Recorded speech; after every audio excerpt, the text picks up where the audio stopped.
Oi, pessoal. A gente está aqui em mais uma entrevista para conhecer mais um palestrante do Poliglota 2020. E hoje a gente está com o Cristiano Alves. Tudo bom, Cristiano? Cristiano, onde você mora e o que você faz? Moro em Fortaleza, sou professor de língua russa, língua inglesa e também intérprete e tradutor. Certo. E você já morou na Rússia? Já morei na Rússia por 5 anos, tempo longo. E o que você fez lá nessa época? Nessa época, fiz basicamente o mesmo que no Brasil, só que dessa vez com aulas de português e também a interpretação de grandes eventos. Eu trabalhei, por exemplo, na Copa do Mundo, trabalhei também com eventos referentes a pessoas que iam fazer cursos, né? Por exemplo, cursos de máquinas, por exemplo, de cigarros.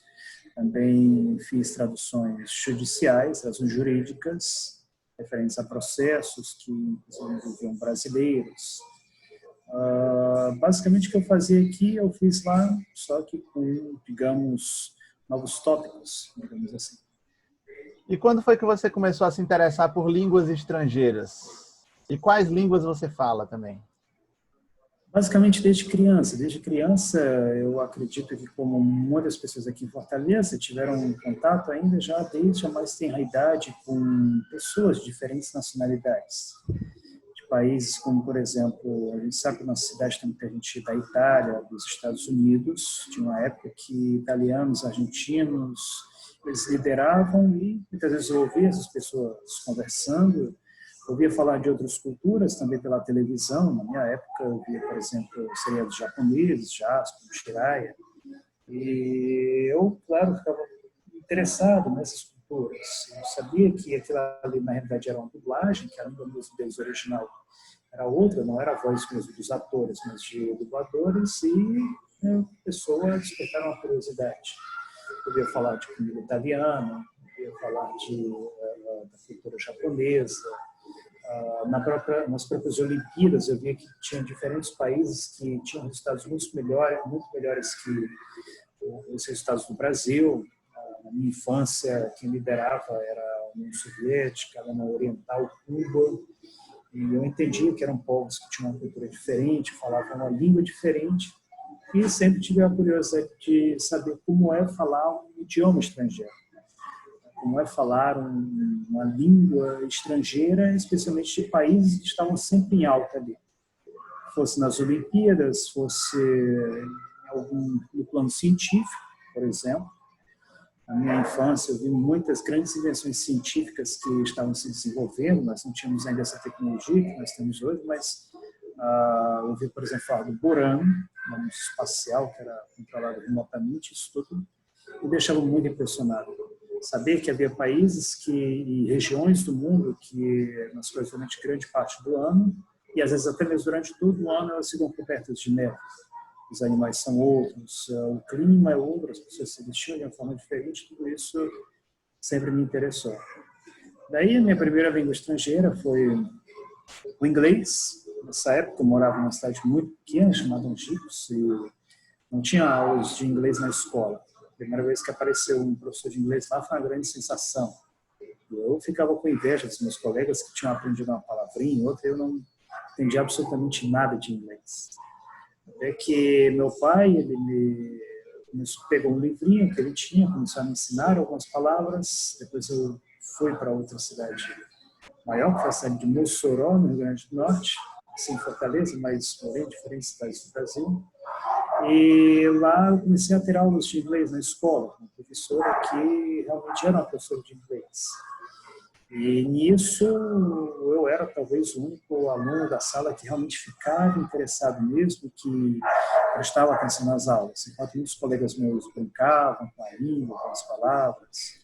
Muitos eram filhos de pais ricos, então podiam ir para uma escola particular, na qual depois recebiam um certificado, e talvez por isso essas pessoas não se interessassem tanto pelo inglês na sala de aula.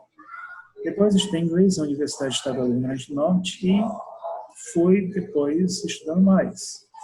Parti para o espanhol, depois do espanhol, do inglês, quando o espanhol é uma língua que em 3 semestres você já para nós falantes de português, já agrega muita coisa. Daí eu queria uma língua nova, diferente. Pensei no alemão ou no russo. E aí, claro, o critério principal foi, primeiro, o russo tinha um novo alfabeto. Para mim era muito mais interessante continuar sempre com aquele mesmo alfabeto nosso, alfabeto latino. Além disso, o alfabeto cirílico é um alfabeto fonético. Alfabeto que, na maioria dos casos, você tem a letra, você tem o som que lhe é próprio. Outra coisa, eu ouvia também muito falar da União Soviética quando era criança, né? Em filmes, inclusive, geralmente a peça de forma negativa. Isso despertou ainda mais a minha curiosidade. E quando eu comecei a aprender, quer dizer, as primeiras palavras, eu percebi que os russos eram um povo muito comunicativo, muito amistoso. Diferente daquilo que os filmes americanos e muitos jornalistas não só mostravam, como ainda mostram para nós aqui ainda no Ocidente. É um excelente exemplo agora a vacina contra o coronavírus, que é apresentada pela Rússia desde maio. Eu ainda lembro das primeiras notícias a esse respeito, como também das primeiras críticas feitas à vacina. E aí, aqui as primeiras notícias que saíram sobre a vacina foi de que ela teria sido uma vacina roubada por hackers da Rússia. Vamos dizer que fosse isso é absurdo, porque quer dizer, você geralmente rouba aquilo que é melhor que o seu, aquilo que está na frente. Mas não vemos ainda esses países, como o Reino Unido, por exemplo, apresentar nenhuma vacina. Outra coisa, a Rússia ela tem um contrato com Oxford, né? Um contrato de troca de tecnologia e de assistência tecnológica. É muito comum entre universidades, entre instituições de ensino. Isso, por exemplo, não é mostrado pelos jornalistas aqui no Brasil. O que significa que existe um lobby que procura exatamente desqualificar uma invenção pioneira da Rússia, nós podemos assim dizer, segundo sabe-se lá quais critérios. Sabemos que o Brasil, ele de fato tem determinados contratos com o Oxford para que, quando os britânicos desenvolvam, então a gente passe a produzir aqui também. Apesar de que alguns estados, como por exemplo o caso do Paraná, eles já assinaram um contrato com a Rússia e já estão, inclusive, já vão começar a desenvolver a vacina. Então, quer dizer, eu percebia que sempre aquilo que vinha da Rússia era sempre colocado abaixo, né, como ainda é hoje em dia. E isso, de certo modo, aumentou ainda mais a minha curiosidade pela cultura. E à medida que eu fui explorando, indo mais a fundo, eu percebi que era muito diferente daquilo que apresentam para a gente. Excelente, Cristiano. Só para concluir, com relação às línguas. Com relação às línguas, eu aprendi algumas em maior nível, outras em menor. Primeiro o inglês, como língua estrangeira, depois o espanhol, o russo, o italiano, o sueco e o alemão. Excelente, Cristiano. É um belo histórico, viu? Aí de convivência com línguas ao longo de toda uma vida, né? Inclusive morando no país onde ela é falada, que é o caso da Rússia. E, Cristiano, sobre o que você vai falar no Poliglotar 2020? Qual é o tema da sua palestra? O tema do Poliglotar, sobre o que eu vou falar, é um tema exclusivo, um tema que eu não sei se talvez outras pessoas já tiveram aqui a mesma experiência, mas pode-se dizer que é uma experiência ímpar, que é a questão de como é um campo de concentração, digamos assim. É claro que não como, por exemplo, na lista de Schindler, né, mas, para todos os efeitos, de fato, um campo de concentração. As pessoas vão a esse local aguardar a sua expulsão do país. Claro que eu vou comentar também por que isso aconteceu. Isso, inclusive, é um dos motivos para isso. Isso respeita muitos tradutores, que é exatamente a possibilidade de você ser enganado em um determinado trabalho, deixando de receber aquilo que nós sabemos que o nosso trabalho de tradutor é um trabalho que envolve muita confiança. As pessoas aqui, muitas vezes, têm clientes do outro lado do mundo e que pagam pontualmente, mas que talvez alguns já tenham tido um calote. E muitas vezes, quando esse calote vem de alguém que você conhece, digamos, de perto, isso é ainda pior e pode acarretar em sérios problemas. E é claro que nos 6 meses que eu passei no campo de Gatineau, eu conheci diferentes tipos de pessoas, e claro que lá, para não também ficar sem fazer nada, eu tinha, dentre outras coisas, uma biblioteca à minha disposição, além de televisão, e claro, também atuava voluntariamente como tradutor lá. As pessoas que chegavam eram pessoas que não entendiam absolutamente nada de russo. A direção desse campo, ele também não entendia absolutamente nada de inglês, então eu que intermediava esse processo.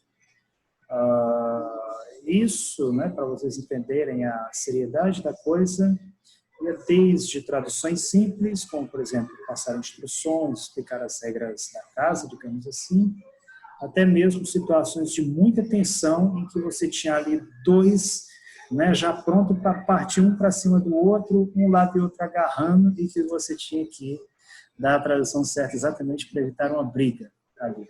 Tipo, situações realmente muito tensas. Algumas, digamos, Cristiano, talvez o mais parecido que muita gente viu aqui, talvez uma briga de torcida, por exemplo. certo. Cristiano, então quer dizer que você esteve num campo de concentração ou, como talvez possamos chamar de uma prisão, como prisioneiro. É isso que você vai contar na palestra, né? Isso, exatamente. Ah, interessante. E eu acho que isso aí pode instigar muito a curiosidade das pessoas, né? O que você acha que vai ter nessa palestra que pode chamar a atenção do público? Sem dúvidas, a experiência que poucas pessoas conhecem, e mesmo aquelas que muitas vezes passaram por isso têm um certo receio de falar, né? Mas eu acho que não se deve ter receio, com a experiência que você teve. Claro que apresenta diferentes situações, algumas inclusive bastante positivas, pessoas que, quer dizer, foram ao país por diferentes motivos, algumas enganadas, outros eram elementos semicriminais, digamos assim, as mais diferentes situações, posso dizer, e os mais diferentes tipos de nacionalidades também. Onde eu estava junto com uzbeques, tadiques, cubanos. Essa situação também retratou muito da grande tragédia que foi o fim da União Soviética, porque eu digo grande tragédia, porque você tinha todos, por exemplo, aqui nós temos no chat diferentes pessoas, né, que moram em diferentes partes do Brasil. Imagina que amanhã alguém diz o seguinte, não, que agora não existe mais o Brasil, agora existe a República do Nordeste, República do Espírito Santo, do Sul e assim sucessivamente.